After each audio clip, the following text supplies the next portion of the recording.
कर्ण और श्री कृष्ण का संवाद, धर्म बनाम पीड़ा। कुरुक्षेत्र का मैदान। युद्ध शुरू होने ही वाला था। शंखनाद की तैयारी थी। लेकिन युद्ध से पहले एक ऐसा संवाद हुआ जो आज भी इंसान के मन को झकझोर देता है।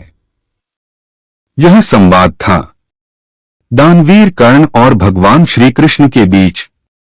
कर्ण ने श्री कृष्ण की ओर देखा और भारी स्वर में कहा, हे माधव, यदि आज मुझे अधर्मी कहा जा रहा है तो बताइए, मेरा दोष क्या था? मैंने जन्म लिया, लेकिन जन्म लेते ही मेरी मां कुंती ने मुझे त्याग दिया। इसमें मेरा क्या अपराध था? जब शिक्षा पाने का समय आया तो गुरु द्रोणाचार्य ने मुझे सिर्फ इसलिए ठुकरा दिया क्योंकि मुझे क्षत्रिय नहीं माना गया। क्या ज्ञान भी जाति देखकर दिया जाता है? गुरु परशुराम ने मुझे विद्या दी, लेकिन जब उन्हें सच्चाई पता चली तो उन्होंने मुझे शाप दे दिया कि युद्ध के सबसे जरूरी समय पर मैं अपनी विद्या भूल जाऊंगा। द्रौपदी स्वयंवर में सबके सामने मेरा अपमान हुआ, लेकिन तब कोई भी मेरे पक्ष में खड़ा नहीं हुआ। और जब पूरी दुनिया ने मुझे तिरस्कृत किया, तब केवल दुर्योधन ने मुझे सम्मान दिया, मित्रता दी और पहचान दी।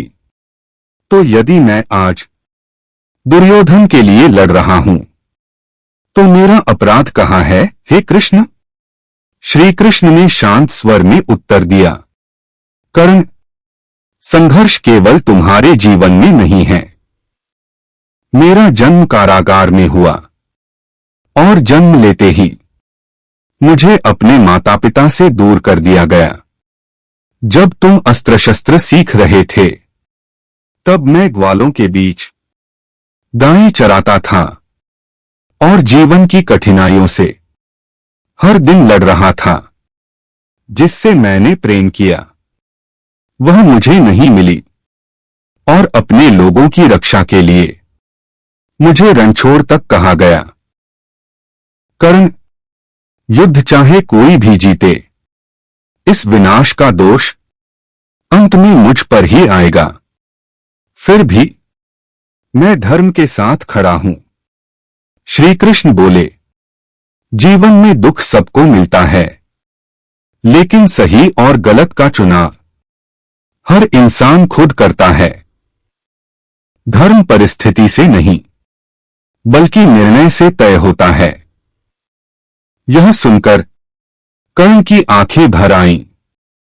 उन्होंने श्री कृष्ण के चरणों में शीश झुका दिया। उस क्षण कर्ण को पहली बार अपने जीवन का सत्य दिखाई दिया।